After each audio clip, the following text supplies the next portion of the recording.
आज हम नववर्ष की एक पावन अवसर पर, क्योंकि ये साल का पहला दिन है और इस समय जो राजनीतिक क्षेत्र में आप पार्टी का इस तरीके से ऐतिहासिक जीत दर्ज करने के बाद और दिल्ली के मुख्यमंत्री बनने के बाद, और हमारे अगर अलीगढ़ के परिदृश्य में हम देखें तो यहाँ पर हमारे आप पार्टी की जो कमान संभाले हुए हैं जिला संयोजक फुरकान अहमद जी, तो आज हम आपसे उनकी वार्ता कराएंगे। तो फुरकान जी, जैसा कि आपकी पार्टी ने राजनीतिक क्षेत्र में एक अलग ही ऐतिहासिक परिवर्तन लेकर के आई है, तो जैसा परिवर्तन दिल्ली में देखा गया है, क्या वैसा परिवर्तन उत्तर प्रदेश में और उत्तर प्रदेश में खासकर अलीगढ़ में आ सकेगा? मेरा ख्याल तो ये है कि दिल्ली में जो परिवर्तन की हवा चली और जो आप एक चमत्कार हुआ, वो उस वक्त हुआ जब इसकी कोई हैसियत नहीं जान रहा था, और अब इसकी हैसियत सामने आ गई है और मीडिया ने भी खूब सच दिखाया है। तो मुझे बात है उससे ये 10 गुना ज़्यादा एक्सीलरेट हो गया है इसका बढ़ना, इसका फैलना, इसकी चाहत, इसकी मंजूरी दिलों में है जी। और मैं ये आशा करता हूँ कि जितने लोग मुझसे आज मिलने आ रहे हैं, इसका ख्वाब तक में ख्याल नहीं था कि इतने लोग अलीगढ़ के बड़े गणमान्य लोग आएंगे और वो इसको अप्रिशिएट करेंगे।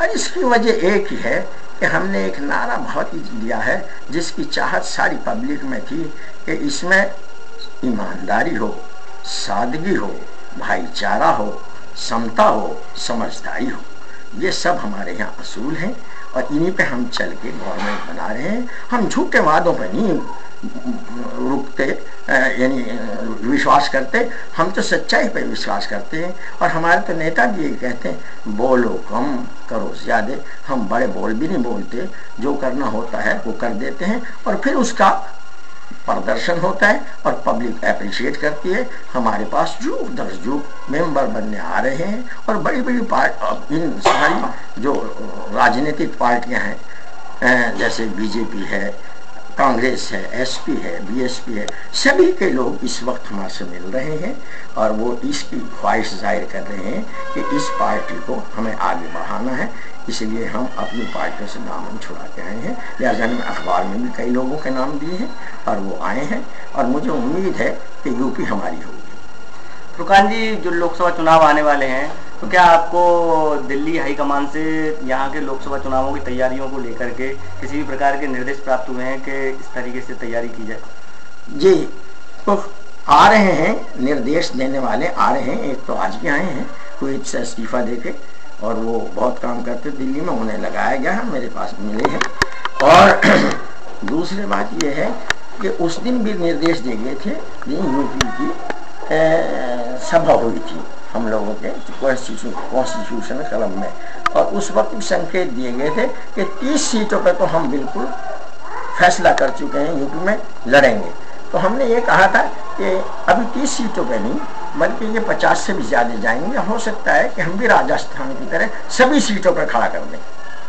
अगर अलीगढ़ लोकसभा संसदीय क्षेत्र की सीट को अगर देखा जाए, तो क्या यहाँ पर आप कुछ इस प्रक्रिया को मतलब अपनाना चाहेंगे कि जो यहाँ से जुड़े रहे हैं इस आंदोलन में, तो उनके द्वारा ही एक चयन प्रक्रिया अपनाई जाए कैंडिडेट को लेने, या फिर ऐसा है कि ऊपर से कोई व्यक्ति थोपा जाए कि इसको यहाँ का प्रत्याशी बनाया जाएगा? मैं इसलिए तो सुप्रीमो नहीं है और कोई ना हमारे बाहुबली है, क्यों कि हमने ये व्यवस्था को तब्दील करना है, जनता के हाथ में देना है कि अपना प्रत्याशी आप ही चुनो। हम टिकट बेचते नहीं हैं और ना देत बांटते हैं, जनता टिकट बांटेगी। इसलिए हमने पहले ही कहा है, और जो 27-28 को हमने अपलोड कर दिया है उसका परफॉर्मा, कि जो भरना चाहता है वो भरे, उसकी रिक्वायरमेंट्स पूरी करे और वो जमा डिस्ट्रिक्ट कमेटी के पास होंगे और हम उनको शॉर्ट आउट करके 15 की शक्ल में भेजने की कोशिश करेंगे प्रांतीय कमेटी को, और प्रांतीय कमेटी फिर आगे स्क्रूटनी करेगी, वो दिल्ली की कमेटी को भेजेगी, शायद 5 या कुछ, ज़रा मुझे डाउट है इसमें, 5-6 करके, और फिर वहां से पीएसी के पास जाएंगे, पॉलिटिकल एडवाइजरी कमेटी, वो एक कर देगी। लेकिन इसलिए किसी के हाथ में नहीं कि वो ये कह दे कि मैंने उसको टिकट दे दिया, उसको चलेगा न। इसमें पारदर्शिता होगी और साफ सुथरा होगा, और जनता की ताकत जनता के हाथ में होगी।